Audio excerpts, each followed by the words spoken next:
Start your degree with pending AL results with IIT.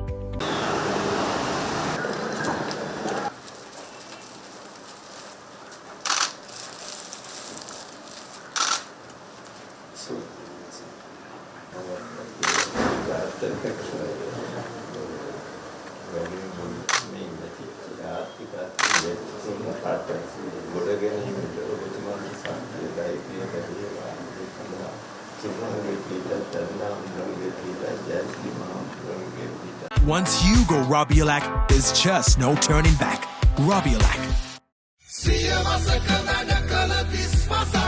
Prime Group.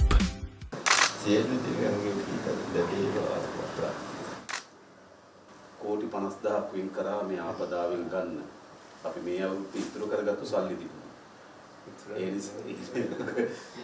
ඒ නිසා අපිට අර අපේ අයවැය ලේඛනය වෙනස් කරන්න ඕනේ වුණෙත් නැහැ.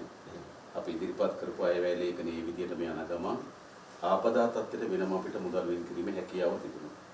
ඒ නිසා ඉක්මනින්ම දැන් ප්‍රධාන ප්‍රශ්නේ තියෙන්නේ සමහර අය ගේ නැති වුණාට ඒගොල්ලන්ගේ ඊටමටම යන්න පුළුවන් නේ. ඒගොල්ලන්ට ඉක්මනින්ම ගේ හදාගන්න සල්ලි දෙන්න පුළුවන්. තව කණ්ඩායමක් ඉන්නවා ගේ නැති වෙලා තියෙනවා ඊටම එක්ක නාය ගිහිලා නැත්නම් යන්න සුදුසුනේ. ඒකට ඉඩම් ටිකක් හොයාගන්න ඕනකම තියෙනවා. මට දියවර්ණ නිර්මිතුමක් කිව්වා මේ මාලිගාවට අයිති ඉඩම් වලින් අක්කර 200ක් දැන් අපිට එතන අක්කර විශාල ප්‍රමාණයක් මේක 200ක් තියෙන පදිංචියට සුදුසු ඉඩම්. පිටිකොඩ ඒ අක්කර 200ක් ගත්තාම ඒ උඩුනුවර ඒ ප්‍රදේශය එතන පදිංචි කරවන්න පුළුවන්. නිසා දැන් දිසාපොත්තුමා දැන්ටපත් ඒකේ පවරා ගැනීම වැඩ කරගෙන තියෙනවා. ඉඩම් ටික හොයාගන්න එක තමයි ප්‍රධාන ප්‍රශ්නේ. මොකද අඳුකරේ ගොඩක් තැන් අනින්නවා. ගොඩක් තැන් වල නායාමට ආපහු තර්ජනෙට තියෙනවා. කොහොම හරි ඉක්මනින් මේ නැවත පදිංචි කරන එක තමයි අනිත් එක පුළුවන් පාලම් හදන එක, පාරවල් හදන එක ආණ්ඩු වැඩේනේ.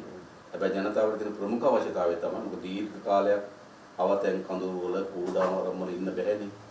ඒගොල්ලෝ අලි ඉක්මනින්ම පදිංචි කරවන්න තමයි අවශ්‍යකම තියෙන්නේ. මේ ඒ ළඟ පාට මේ ඔය නායකයාට ඒ පළාත්වලින්ම සුදුසු හොයන්න ඕන. ඒක තමයි මහානායක ආමරණය. ඒ කියන්නේ එතනමනේ ඒගොල්ලන්ගේ සමාජ ජීවිතය, දරුවන්ගේ පාසල්, ඥාතීන් වගා කරපු ඉඩම ඔක්කොම තියෙන්නේ ආසන්නනේ. ඒක ගොඩාක් ඈතට ගිහලා පදිංචි කරොත් එයාගේ ආර්ථික ජීවිතය මුළුමනින්ම ආපහු ආරම්භ කරන්න වෙනවා. මේ ගොඩුන් වල පැත්තේ එකක් තියෙනවා. ඉඩම දෙන්න කැමති. අදට දෙන්න. දෙන්න කැමති. පර්චේස් එක 30ක් තියෙනවා නේද? අක්කරයකට කිට්ටු ප්‍රමාණයක් තියෙනවා. අප්පා මේ කතා ටෙලිෆෝන් නම්බර් එකක් තියෙනවා නේද?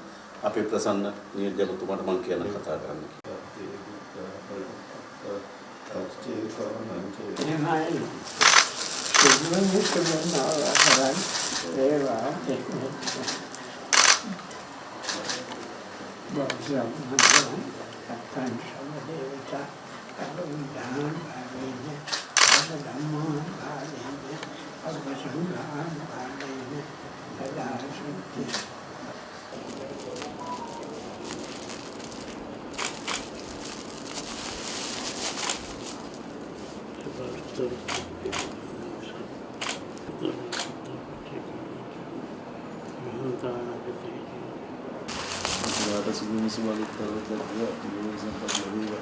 රට කරවන්න ශක්තිය ධෛර්යය වාසනාව දලදාන පීඨින් තුන්වන්ගේ සරණ ලැබේවා.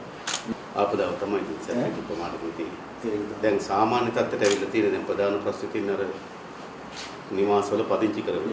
ඒක තමයි රෙදත් කිව්වේ ඒක මම දැනගන්නවා. අපිලා කියනවා අර මේ උදරටකින් උල්තෙන් කරන මිනිස්සු ඒ මිනිසුන්ට ඒ ආශ්‍රිත සුරක්ෂිතව දීලා අර ඉඩම් හැබැයි ආය වගා කරන්න මිසක පදිංචියට දෙන්න අනාරක්ෂිතයි. ඒවා ඉතින් හඳුනාගෙන ඒ නිලධාරීන්ට ඒක ලයිට් වතුර දුන්නේ නැහැ මොකද ඒ දැන් උඩ ගියාම ඔයාගේ අතුරක් කාට පස්සේ ඉතින් විවිධ අභියෝග එන්නේ ඒක මේ මිනිස්සුන්ට කියන්න නම් ලේසි.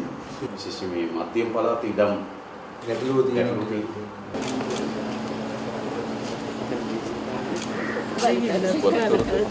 කොහෙන්ද? අපි තෙල් දෙන්නේ. තෙල් දෙන්නේ. පවුලේ නැති. දැන්